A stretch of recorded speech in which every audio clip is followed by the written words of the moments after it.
From courtside of the virtual hardwood, it's the NLSC Podcast, a weekly show for basketball gamers and hardcore hoop heads. This is episode 546. I'm Andrew in our forum, Andrew NLSC on X. Joining me as always, my co-host Derrick, DP3 in the forum, and DP3G and DP384 on X. Derrick, it's week 2 of NBA 2K25 being out.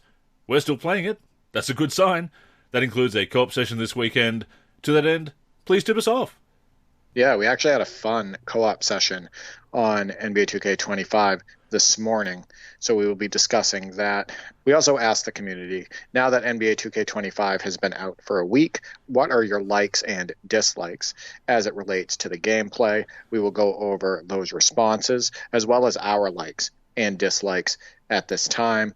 We will also cover the most common complaints about NBA 2K25 as seen on social media. And finally, a new segment enters the NLSC Podcast called Andrew Asks. So Andrew, this morning we connected on NBA 2K25 for the PC over Parsec, and we used a LeBron Era roster, not edited, just the default one. And of course, the LeBron Era starts in the 10-11 season. So naturally, you being a big Bulls fan, I knew you wouldn't balk at me choosing the Chicago Bulls and MVP Derrick Rose. No complaints there.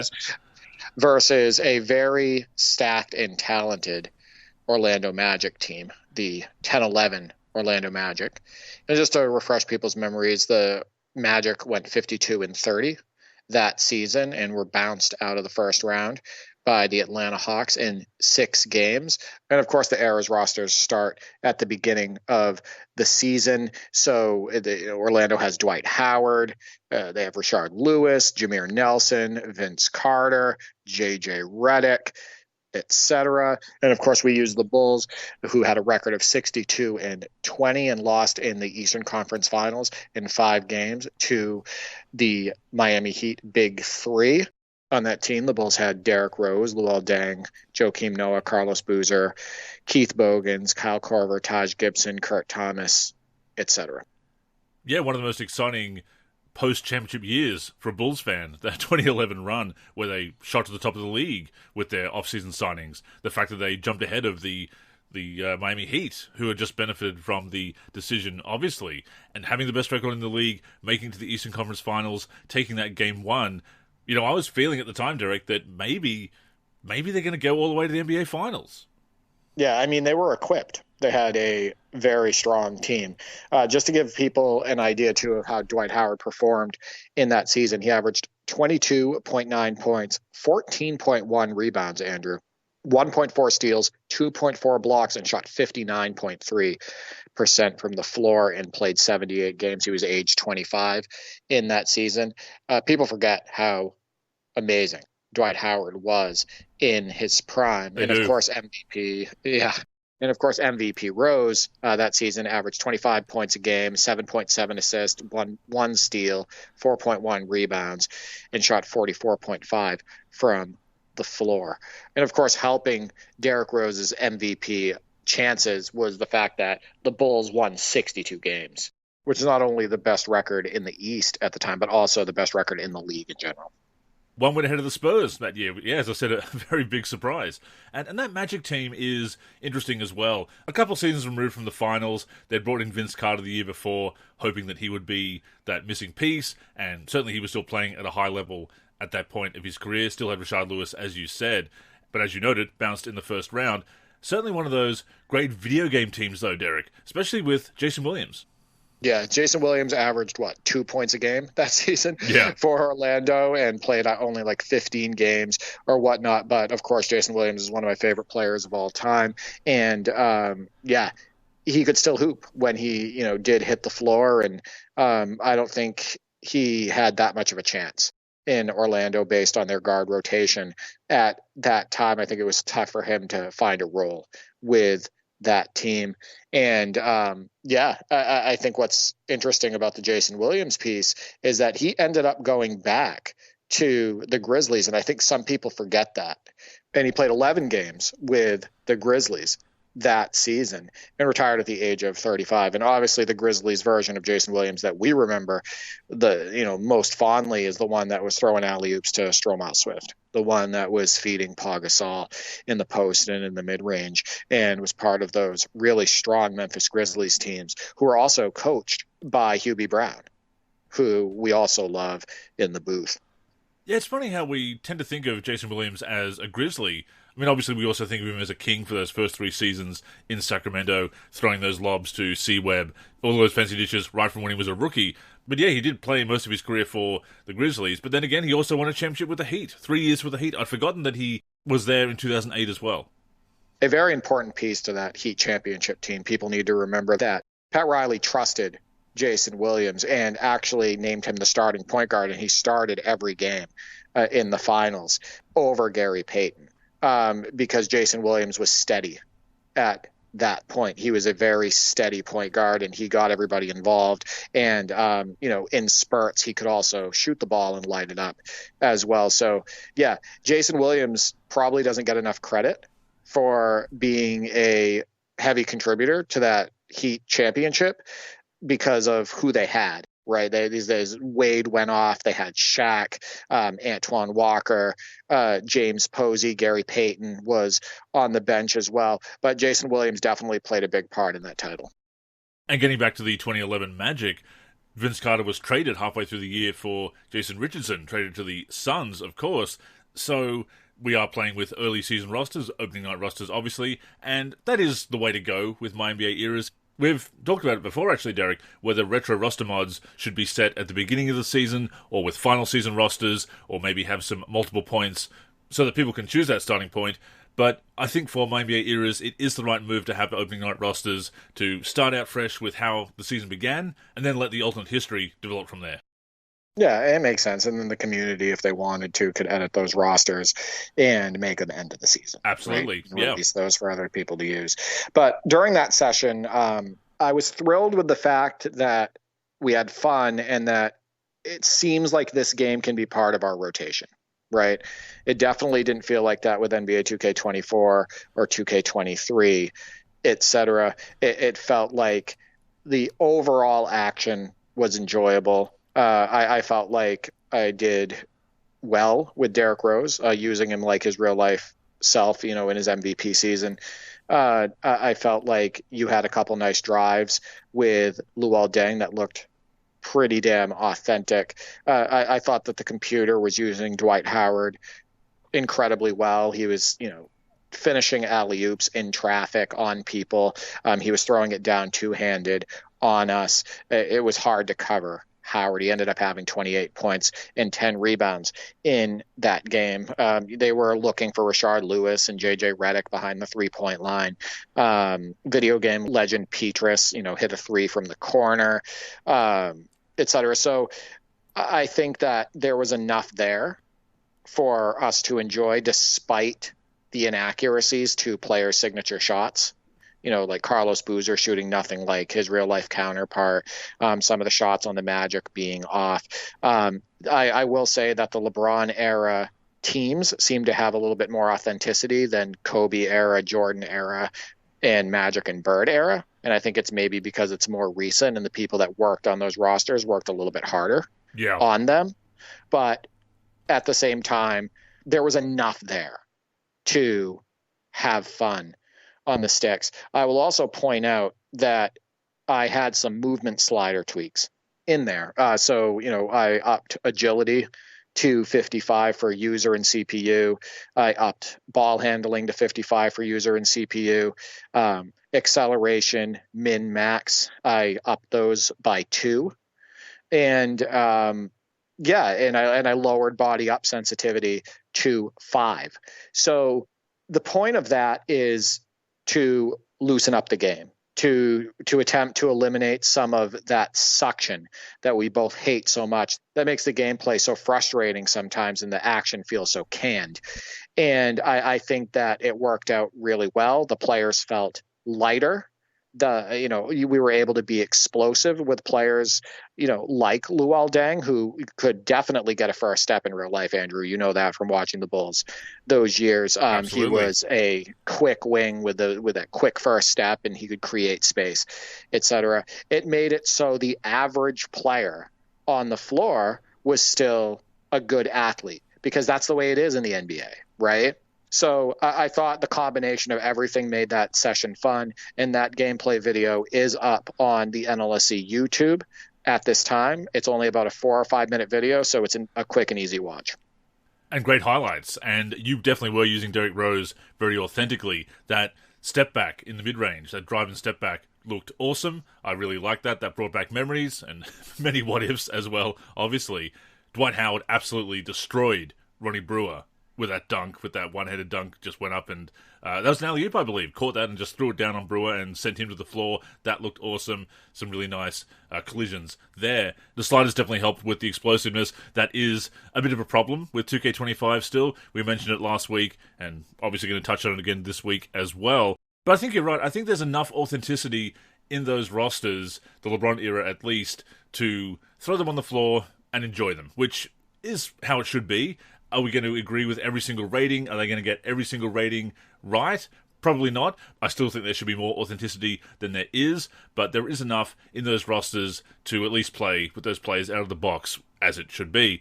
And that is disappointing about the early eras, obviously. I suggested playing with the Kobe era because I'm kind of in that early to mid-2000s nostalgia kick at the moment, and you pointed out they're really poorly done. So even though they are complete as far as including key names from that time, Reggie Miller and Rasheed Wallace obviously are missing from those rosters, the authenticity is still missing. So the experience isn't as good. Yeah. So I shut down the idea of using the Kobe era roster immediately because I just wanted to have a good time, Andrew. Yeah. I didn't want to fight the game, right? I didn't want to get super disappointed. And I've used 6 teams in the Kobe era roster at this point. And honestly, I have not had fun in one of those games. So I just feel like the players are so underwhelming. They're so underdone.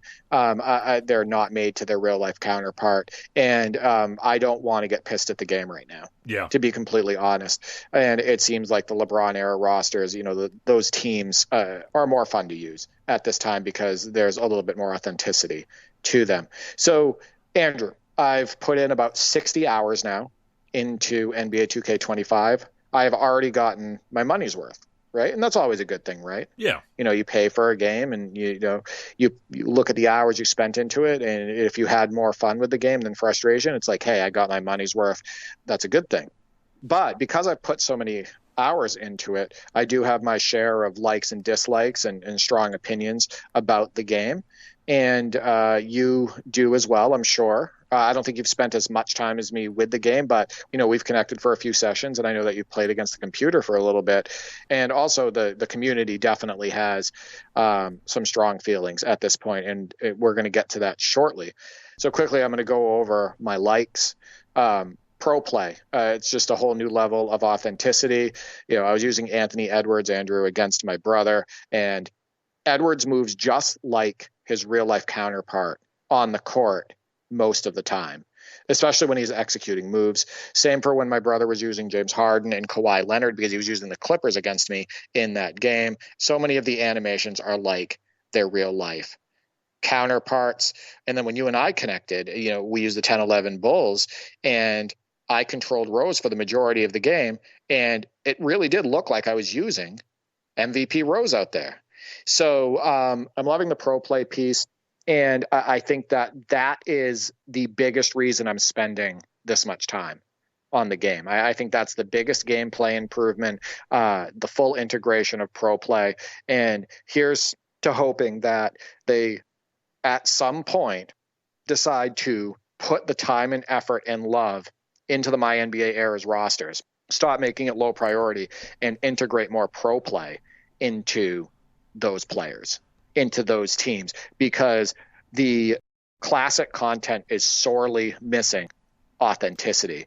And from my understanding of the way pro play works, it's using video, right, of these players to create these animations. Yes. And if that's exactly how it's being used, there's no reason why they can't do this for guys like Dominique Wilkins, right? Like guys in the Kobe era, guys in the Jordan era, guys in the Magic and Bird era. So here's to hoping they use that in the future. I said it on the last show. I'll go over it really quick. Photo moments rocks.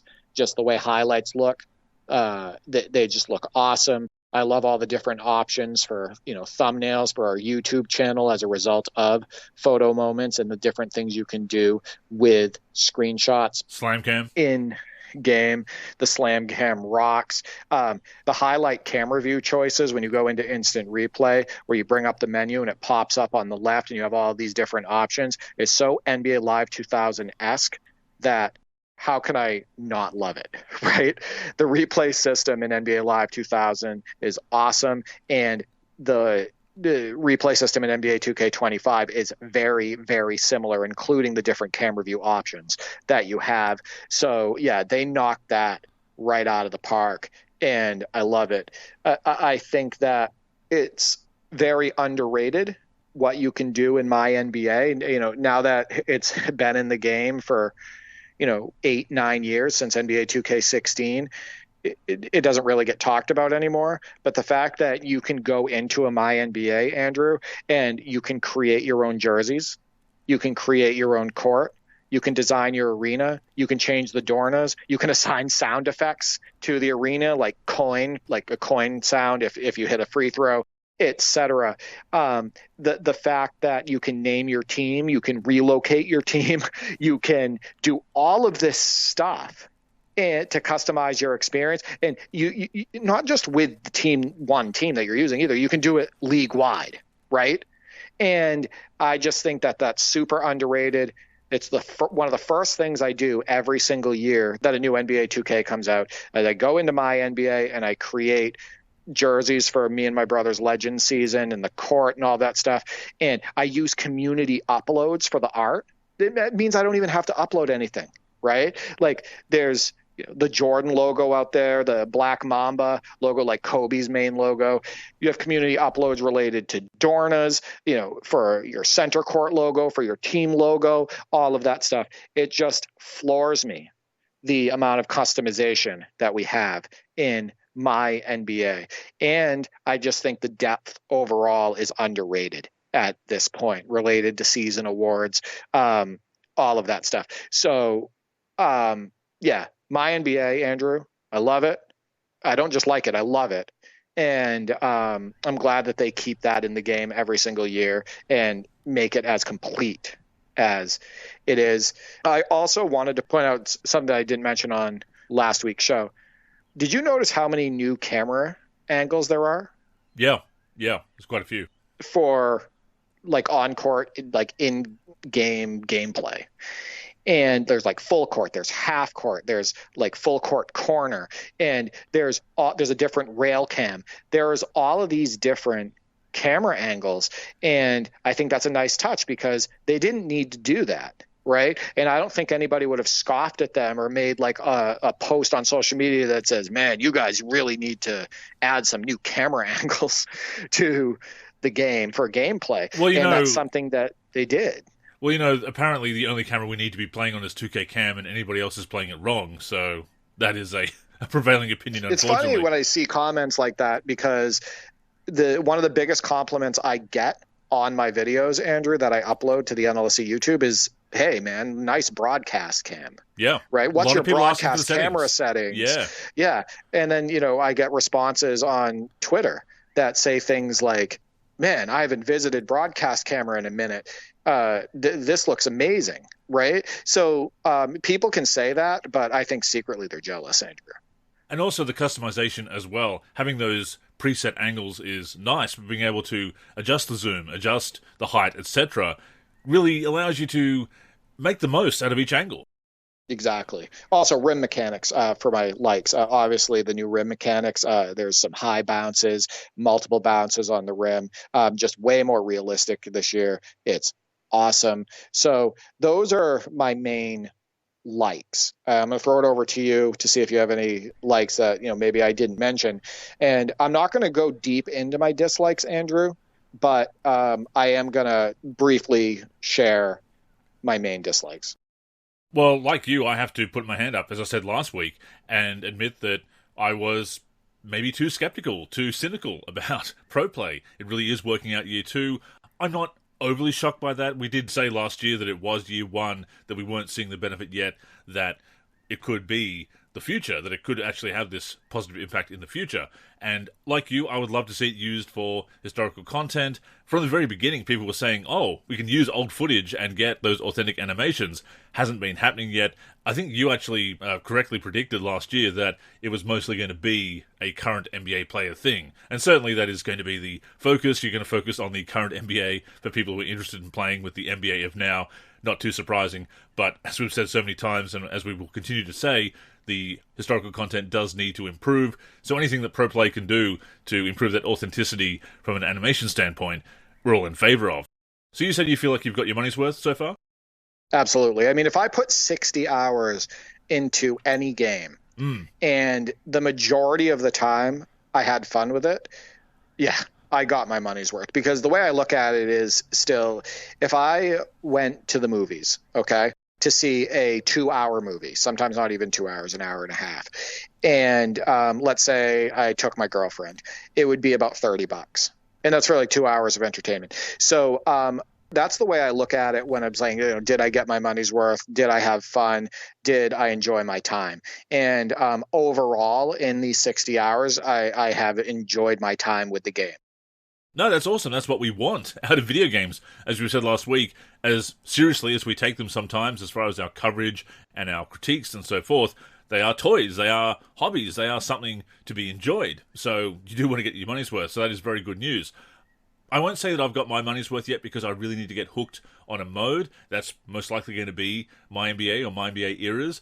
I would like to make that return to franchise gaming this year. Seems like a good time. My team, not really to my taste from what I've played of it so far, and my career, well, I've still got my 2K14 my career going, Derrick, so that is giving me my career fix, my career mode fix. I'm not really interested in the online scene based on what I've seen, so there's no real incentive to play my career. Seems like a good time to get back into franchise gaming. Although I wouldn't say that I've got my money's worth yet, I do think that I will. I think that's a strong possibility this year, and that is already a huge step up from 2K24. As I said last week, I do see myself enjoying this game. It's going to be in our rotation, and that's all I want, really, because I still do want to play my old favourites. I still want to keep them in the rotation as well. I want to go back and forth between them, as you do. So, yeah, I do see myself getting my money's worth at this time. Well, I mean, you've already connected with me for 2 co-op sessions. That's not enough to, get your money's worth. What more do you need? Yeah, absolutely. but that shows me that the game can be fun. It shows me that it's going to work over Parsec for us. And remember, in the early days, trying to connect on some of the 2Ks with Parsec, with my lag, with my connection in Australia, sometimes I would struggle with that. But playing co-op, it is a really fun experience over Parsec. It's working really well. So many games are working well for us these days, and 2K25 has worked quite well in the 2 sessions that we've played. 2 great wins in those sessions. Yeah, I'm eager to play more. And not to overuse a phrase, but it is a huge step up from last year. The fact that I'm feeling positive about the game, that yes, I do have my quibbles with the lack of explosiveness here and there, but I'm also seeing those authentic animations. Playing that game last night, playing with Derrick Rose, seeing you make those moves, wanting to make them myself. Yeah, it's encouraging. Yeah, I love it. I also want to point out that before I get into my dislikes, the way I look at this game out of the box is that the current teams are the way to go. If you want the ultimate in authenticity, it's what they put the most love into, the development team, right? And possibly, from the suit's direction as well. They have the most go-to moves. They have the most realistic feel to their real life counterpart. Their tendencies were worked on harder. Their attributes, their badges, all of that stuff, their signature shots. If you want the most authentic experience, you will want to use the current teams. Hopefully somebody, I'm not going to have the time to do it, but hopefully someone who is familiar with NBA history can go in and touch up those My NBA Eras rosters and give us a strong base for those where they play better, more realistic, and are more fun to use. So I have my fingers crossed for that. But yeah, out of the box, current teams are the way to go. I also want to point out that my recommendation for difficulty level is, if you want to have the least frustrating experience, play on All-Star. If you want a mostly positive experience with a little bit more of a challenge, play on Superstar. That's what my brother and I play against each other on. That's what I play against the computer on the majority of the time. We play on Superstar. And if you want to just have a kind of lax game with very little defense overall, then you would probably want to play on Pro, but you can have some fun, fast-paced action on that difficulty level. I also want to point out for those people who are having minor stuttering issues on PC, I'll say it again like I said last week. The number one hit to FPS appears to be the shader detail setting. Put that on medium. The game still looks unbelievable, and you should be able to keep all your other settings on high, even if you have like a budget build or just like kind of like a medium, gaming rig. So Andrew, I just had those final thoughts before I get into the dislikes. Definitely do that if you are encountering some problems on PC. I also want to highlight once again, I did mention it last week, that a lot of the moves around the rim, a lot of the shots at the basket, the layups, I'm really liking them this year. Not just the look, but the feel as well. Those drives that I made baseline with Luol Deng. There was a little finger roll I made, a hard drive to put it off the glass. I don't feel like we were able to do that in previous years as well. There is suction, obviously, which is one of our dislikes, but a lot of the collisions in previous years would force you into that really heavily contested shot and the adjusted shot that will still happen if you just barrel into the defense, obviously, willy-nilly, which you're not supposed to do. You're supposed to, if you are trying to finish inside effectively, use elusive moves and pick the right shot with the pro stick, etc. But if you do make that hard drive and get that right angle, you can put it off the glass like that. You will get fancy little layups. Just feels like there's more tools in the paint. I do feel like me lowering body up sensitivity did help. Yes. It may not be a placebo effect. It may actually be helping. The game, felt more free-flowing when we had that session and when my brother and I were playing last night. So that's a slider tip for our listeners. And I'll say again, really quickly, stay away from Hall of Fame at all costs if possible. It's not a fun experience, even if you're winning. It's just that difficulty level is just... It's full of suction. It's full of frustration. Try to stay away from Hall of Fame. But to that point, even if it is the sliders that did that, not every game has allowed us to fix the gameplay like that. Some games obviously do allow it, but not every game has been fixable with sliders. And this goes right back to the beginning of having sliders in video games. Some of them have not been as effective as they need to be. They clearly are this year, or they certainly seem to be. And once again, this is the advantage of playing Play Now and my NBA eras as opposed to my career and my team. Yeah, exactly. And my team just feels terrible, right? Because I can't make any slider tweaks. Like I mentioned on last week's episode, real sluggish. And, the retro players are so underdone that you get them on the floor and it's like, I don't even want to use Vince Carter, right? Because he's slow and sluggish. He doesn't shoot right, all of that stuff. So, I don't think I'll be spending any time in my team. Before we go on, a reminder that the NLSC podcast comes out every week on the NLSC, NBA-live.com, as well as our YouTube channel. We're also on Spotify, Apple Podcasts, and other podcast apps. If you're listening on any of those apps, we'd greatly appreciate a review. To keep up with the show and everything we're doing with basketball gaming in general, connect with us on social media. On Twitter and Facebook, we are the NLSC. We also have an Instagram, NLSC Basketball, and on YouTube, we're youtube.com/NBA Live Series Center. Once again, visit us at nba-live.com, where in addition to the podcast, you'll also find all of our original content, as well as our forum and modding community.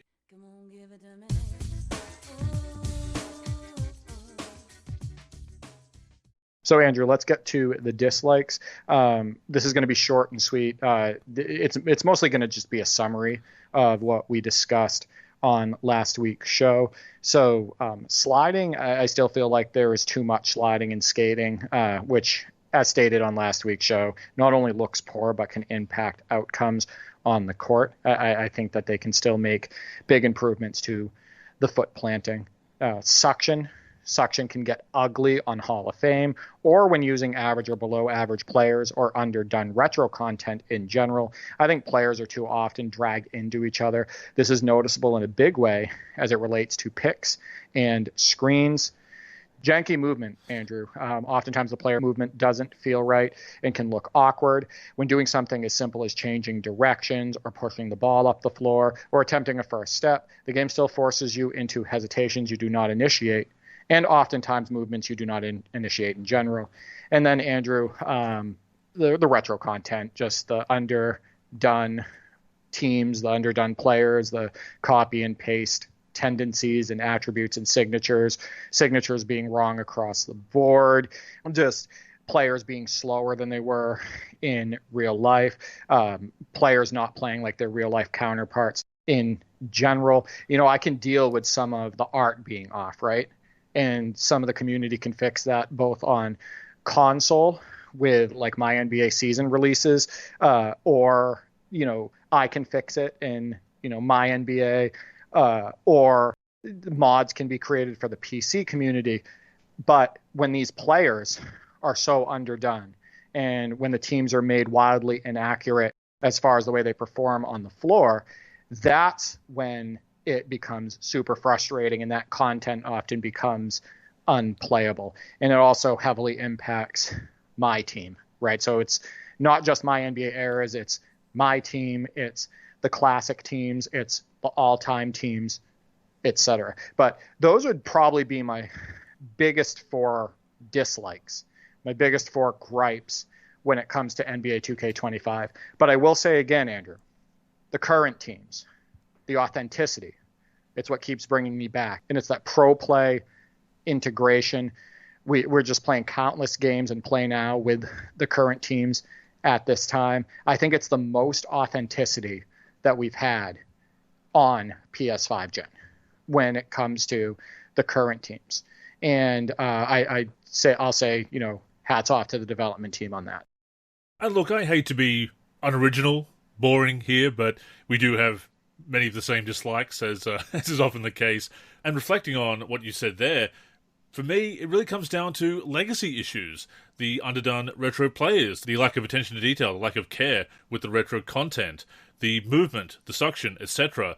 Just sometimes feeling a lack of explosiveness when you're trying to make a move with a player. That's what bothers me still in 2K25, carrying over from 2K23, 2K24, and indeed earlier on this generation as well, going back to 2K18, I suppose, with the motion system, with some of these issues. The legacy issues, that is where the 2K fatigue comes in. That is what's been bothering us for years. That is still there. Those are among my biggest dislikes so far for 2K25. With that being said, Pro Play is a positive for this year's game. But as I said last week when we shared our initial impressions, there are enough positives that I like, that are intriguing, that are promising, that even though I am bothered by the legacy issues, and we'll see how that affects me as I continue to play the game in the weeks and months to come, but there are enough positives to keep me giving the game a chance, that I can see myself enjoying the game despite some of my gripes and criticisms of it. I also want to put out there that I'm still not a big fan of the alley-oop meter, or at least the ability to turn it off. I know there is an advantage to it. Certainly there is that notion of skill gap online, and in multiplayer, as you've noted, it gives the person who's catching the lob something to do, as opposed to just running to the rim and catching the pass and finishing automatically. I'd still prefer the option to turn it off. Again, I understand the argument for a skill gap, but leave that online. Leave all of the skill gap stuff to the online gamer, offline play. Let us customize the experience. I agree with that. Also, we can't forget to mention that we get a little frustrated with the press steal to foul mechanics. I think that I've gotten used to playing defense a little bit more since we recorded last week's show. I've realized how effective the right stick can be as far as using it when players are driving to the hoop and kind of knocking the ball out of their hands and whatnot. I've gotten used to where to position my body better for the game to allow me to get a steal when the ball is on the floor. And I've gotten better at getting into the passing lanes. I think one of the adjustments that they made that was a positive was the ability to bat balls down, get in passing lanes quicker, intercept passes, etc., by utilizing the right stick. And I've been using that a ton off ball and whatnot in order to intercept passes, etc. So there's definitely some positive improvements on the defensive end. But I think a little too often on the ball, press steal to foul is a thing, and that can be frustrating. Oh, it's still there, for sure, and it bothers me too. And I'll need to sharpen my stick skills in that regard. Might need to get some more tips from you on that front. But yeah, that is definitely bothersome to press steel to foul when it really feels like it's a good steal attempt. The ball is open, tapping the steal button once, you're not mashing it, you're not getting too aggressive with it, but still just wrapping up the ball handler, slapping them all over the arms. When your input shouldn't result in that, yeah, it's definitely a legacy issue. And what concerns me there, Derrick, is that I've seen some people complain about the steals online. Apparently they're too easy user to user. So I've got a feeling they're going to nerf that. I hope that they can find a way to simply nerf that in the online scene, because the CPU should not be getting those calls and avoiding the steal that way. It just feels too cheap. Yeah, unfortunately, like you stated, though, it's probably going to impact all game modes because that's the way it works. Like, there isn't a different engine for offline and online, so we're probably going to be stuck with whatever changes that they make. I also want to point out one final thing, and this is actually a positive and kind of a critique. So remember years ago when NBA 2K21 came out for PS5, and we ended up getting a PS4 port for PC.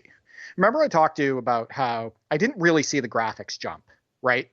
Like I said that it doesn't make sense to me that they're not releasing a next-gen port on PC because it looks like a lot of the body models are the same, just the atmosphere overall, the crowd, all of that stuff. Sure, there's some enhanced lighting, but overall, everything looks very similar to PS4 gen.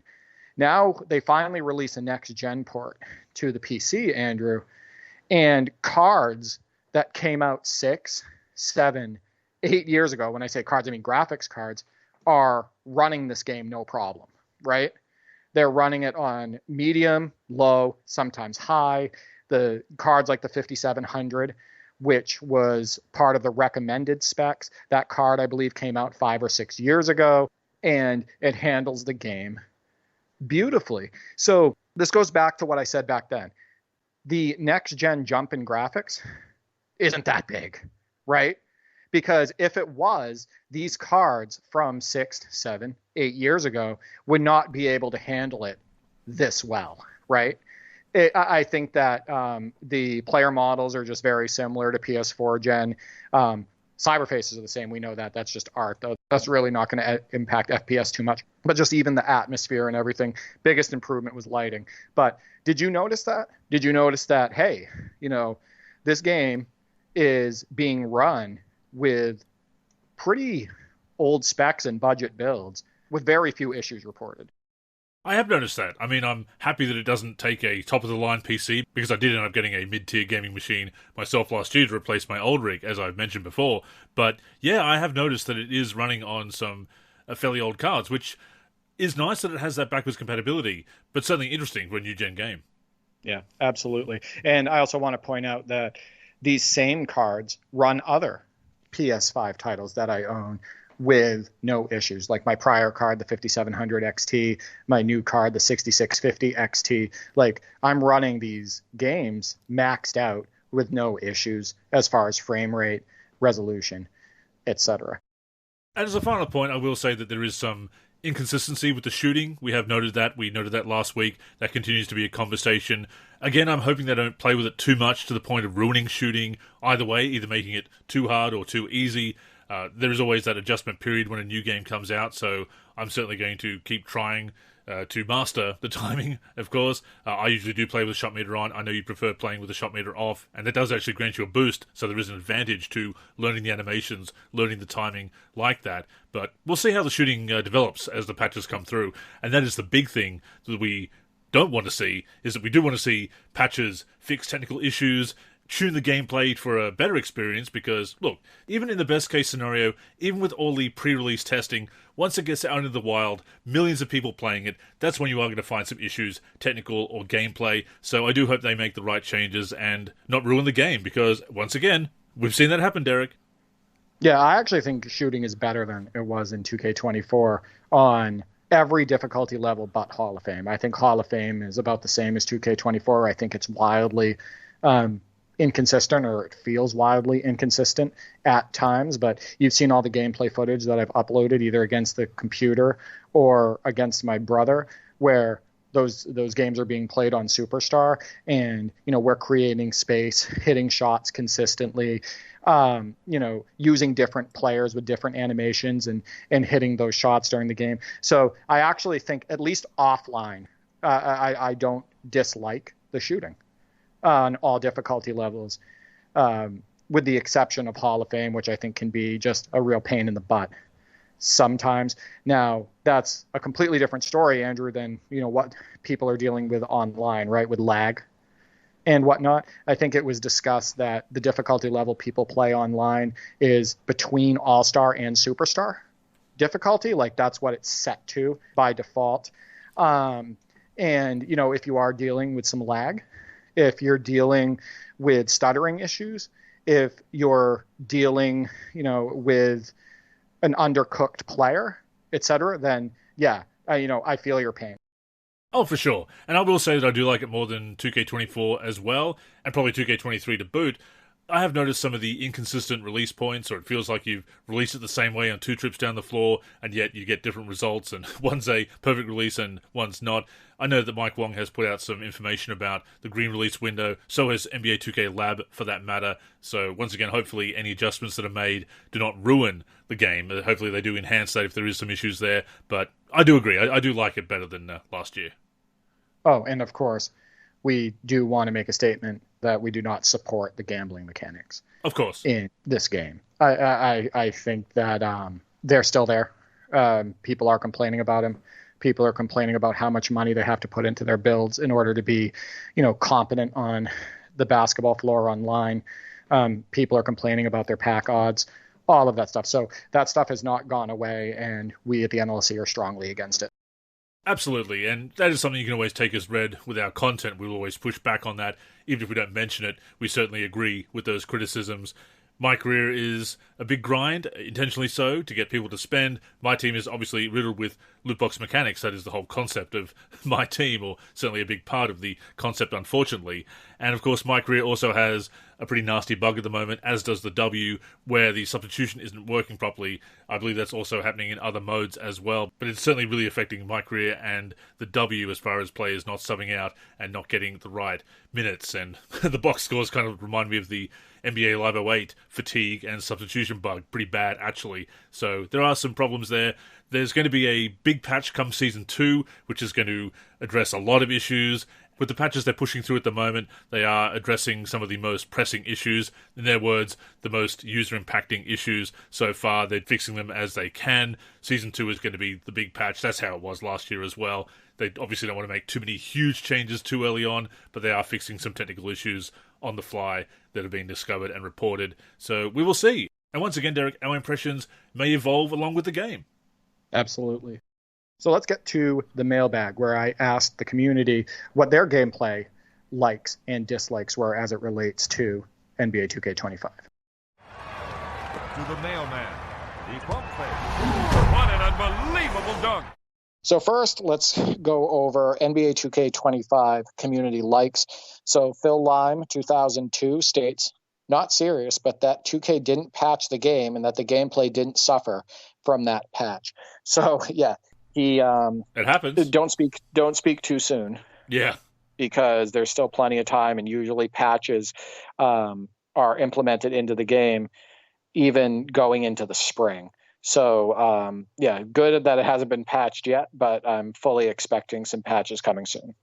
And how many times have we seen that? A game with a patch, and they've listened to the wrong people in the community. And I know there's some people complaining about steals online, and I saw somebody get 35 steals in an online game. So there are some issues with the steal mechanic, but it's certainly not an issue offline, where stealing is far too often thwarted by press steal to foul.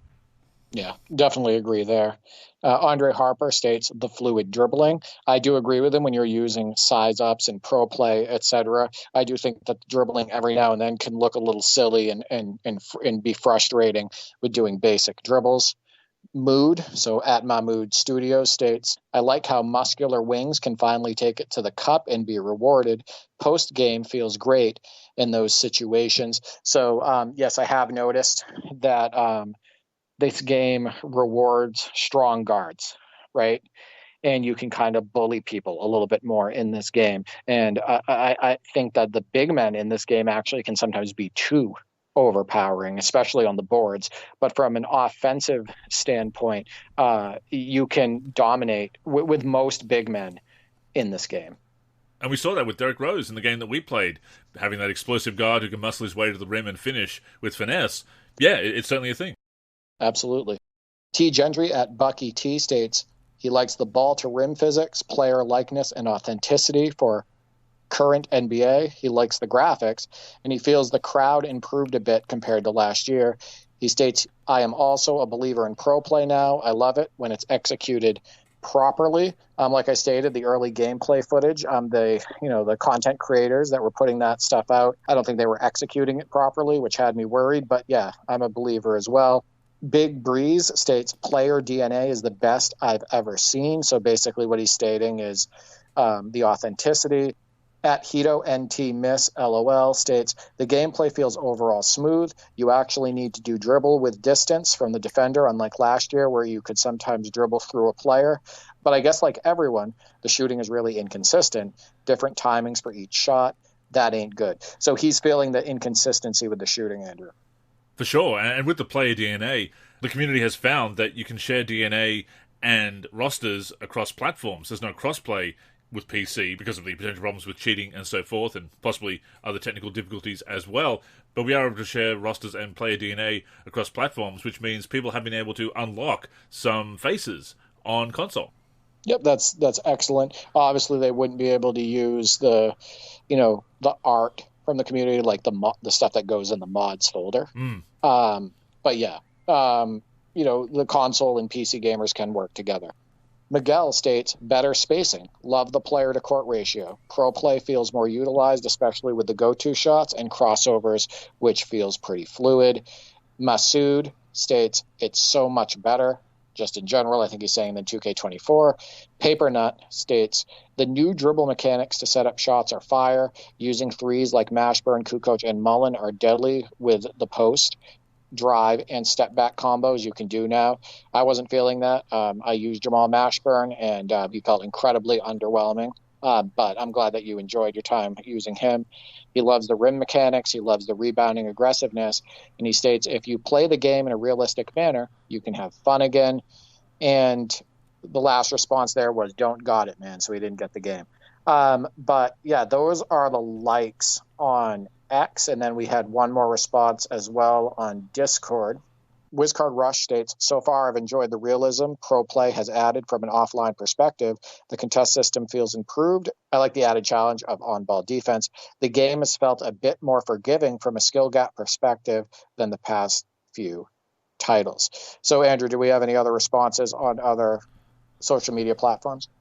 I believe that's all we have. I do want to very quickly say that we haven't really been touching on modding these first 2 weeks of NBA 2K25 being out, but the modding community is already getting into the game and releasing mods, which is awesome to see. There wasn't that drought that we were fearing. There is that native mod support with the mod.exe file in the game. So, yeah, it's a pretty promising start across the board for 2K25. Yeah, I haven't got into modding. I like the way the game looks by default, but I may dabble in modding myself, for NBA 2K25, and eventually I will start using some of the community's mods as well. So great work by the NLSC community there. So for the dislikes, Andrew. So Stasho Bro, so at Neat Stasho, NBA Live 01 legend, states, after watching just the NLSC footage, I was surprised by all the rocket dunks and sped up animations. Some of the sped up and jerky animations remind me of NBA Live 08, and my response to him was the animations are often jerky or janky, even with just regular player movement, changing directions, pivoting, running, etc. I stated rocket layups and dunks are pretty common, which again showed its ugly head in this motion system. Dribbling is often janky at no fault to the user. So yeah, he saw some of those player movement issues. Yeah, the rocket dunks and the rocket layups, they definitely are there. There was one layup that Derrick Rose did in our session this past weekend where you took off from a pretty normal distance, but he shot to the rim a little bit quicker, just kind of in the air, rocketed forward, and it didn't look as good as the other moves. As I said, there are a lot of layups and dunks, a lot of moves around the rim and shots in the paint that I do like, but there are definitely some ones that are maybe triggering a little bit too far out, and they're speeding up to compensate. It's definitely a thing. That Derrick Rose highlight did not make it into the NLSC YouTube video. Let's put it that way. Steven at the Live King stated, messing with sliders, I'm starting to clean up some things in gameplay. Defensive game plan on the D-pad hasn't worked since early access, and they haven't mentioned it once. You really have to guard the screens manually or you're going to get cooked. No custom rosters in playoffs sucks. And yeah, he's right. If you're not trying to guard the ball handler or the big man that's part of that pick and roll situation, that high pick, or you're not the one that's trying to fight through screens on the baseline, etc., the computer always gets cooked, right? Especially on the higher difficulty levels. Just they never recover, and it's just a wide open shot fest for your opponent. So I see where he's coming from there. And of course, as always, he's messing with sliders. And as we said, it is promising that the slider tweaks do seem to be impactful. It is one of those years, one of those games where the slider tweaks are worth experimenting with because it's not just a placebo effect, or so it seems. So once again, shout out to the Live King for always being willing to mess with the games, to tinker with the games, to try and get the best experience possible. That is the point of sliders after all. Exactly. Thundershack states, shooting feels good, but the green or miss element is super annoying. I miss some of the really smart open looks because of the release timing. And he also states this is the worst defense has felt. Rim protection and lateral movement feels atrocious. Way too many scripted and canned block animations. So he has similar complaints about defense, lateral movement feeling atrocious. I'm sure he has the same complaints as far as like getting out on shooters, the floaty jumping, all of that stuff. T Gentry at Bucky T states, fast breaks drive me crazy. They don't dart to the basket. They'll bend forward, then position their body straight back and forth, and even slow down, almost like they are a robot to allow the defender to catch up. Overall, player movement drives me crazy. The sliding, skating, and suction, etc. So him and I have a lot of the same thoughts per usual on this game and the overall player movement. Big Breeze states, FIBA isn't added yet, and in parentheses, my era. Paper Nut states, the screen suction is the main negative I have. It is still manageable and not game-breaking by adjusting sliders to keep the shot percentage realistic and cut out the automatic makes. Offline, of course, I don't want any changes personally, as they may break more than they fix. And of course, he's concerned with patches that are going to make the game feel even worse. He is also speaking on that suction that I was talking about with picks in screens and whatnot. And as far as changing the game post-release, tuning the gameplay, and also the green or miss, it goes back to that as well, that it feels like the online crowd is being catered to a little bit too much. And look, I know that is a popular scene. Obviously, the online scene does need to be taken care of, absolutely. But you do have these mechanics that need to work online and offline. So I think they need to do a better job of balancing those mechanics for both and the tuning for both. However they can manage it as far as not being exploited online, but they're not being nerfed to being unusable offline. That is the challenge they need to meet here, and that has been one of my complaints of this past generation, as the online elitists are being catered to more and more, beginning with 2K18, and obviously other issues with 2K18 came in as well, the motion system chief among them, but moving towards catering to the online players and the online elitists and the content creators and that whole scene has really had a negative impact on so much of the offline gameplay. And offline gameplay is still important, Derrick. Well, if they're trying to cater to the online scene, they're doing a poor job, at least in any positive way, because it seems like the majority of online gamers are frustrated. That too. With the overall gameplay, the player movement, the shooting, all of that stuff. And the online footage often looks the most ridiculous out of any footage when it comes to this game. So, Andrew, we did have one dislike on Discord, and it's Wiscard Rush again. He states the same game engine issues from 2K18 as are still prevalent, sadly, the suction, the foot planning, etc. He states the new gen version of the game has always felt too slow compared to a real NBA game, and I hope that's something that can be fixed with some slider tweaks. I mentioned some tweaks that I made earlier. I think you would say that the pace in the game that we played earlier was pretty solid. So I do recommend making those changes. Game speed at 53, at least for me right now, is the sweet spot.